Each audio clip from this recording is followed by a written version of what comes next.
আসসালামু আলাইকুম রহমতুল্লাহ। আমার নাম মোহাম্মদ আব্দুল হান্নান। হুজুর, আপনার কাছে আমার একটা প্রশ্ন, সিজদা সাহু আদায়ের নিয়ম সম্পর্কে জানিয়ে দিলে অনেক মেহেরবানি হতো। সাহু সিজদার নিয়ম হচ্ছে যে যখন আপনি নামাজের শেষে রাকাত পরে নেবেন আর আত্তাহিয়াতের মধ্যে বসলেন, এখন যখনই আপনি আবদুহু ওয়া রাসূলু পর্যন্ত আপনি পড়লেন কিংবা দরুদ পর্যন্ত পড়ে নিলেন, কোনো অসুবিধা নেই। তো আপনি একদিকে সালাম ফিরালেন, আসসালামু আলাইকুম ওয়া রাহমাতুল্লাহ, অতঃপর আল্লাহু আকবার বলে সিজদার মধ্যে চলে গেলেন, অতঃপর আল্লাহু আকবার বলে উঠবেন, অতঃপর আল্লাহু আকবার বলে সিজদায় চলে গেলেন, অতঃপর আল্লাহু আকবার বলে উঠে আপনি আত্তাহিয়াতের মধ্যে বসলেন। এখন আপনি আত্তাহিয়াত পড়ুন, দরুদ পাঠ করুন, দোয়া পাঠ করুন, অতঃপর উভয় দিকে আপনি সালাম ফিরিয়ে নিন। এটা সাহু সিজদা।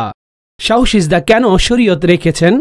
যদি নামাজের মধ্যে কোনো ফরজ ছুটে যায় তখন সাহু সিজদা দ্বারা এই মাসালা শেষ হবে না। ফরজ ছুটে গেলে সে নামাজ হবে না, দ্বিতীয়বার আপনাকে সে নামাজ পড়তে হবে। কিন্তু যদি নামাজের মধ্যে কোনো ওয়াজিব ছুটে যায়, অর্থাৎ যে ওয়াজিব সমূহ নামাজের সাথে সম্পৃক্ত, সেই ওয়াজিব ছুটে গেলে, যা নামাজের মধ্যে ওয়াজিব, আর ভুলে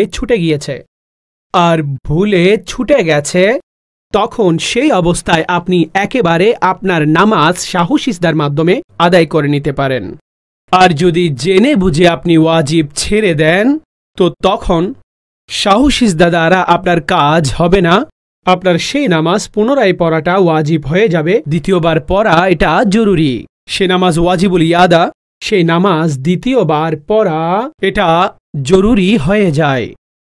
তো মুদ্রা কথা হলো, ফরজ ছুটে গেলে তো সিজদায়ে সাহু দ্বারা কাজ হবে না। ওয়াজিব ছুটে গেলে তখন আমরা জিজ্ঞেস করব, জেনে বুঝে ছেড়ে দিয়ে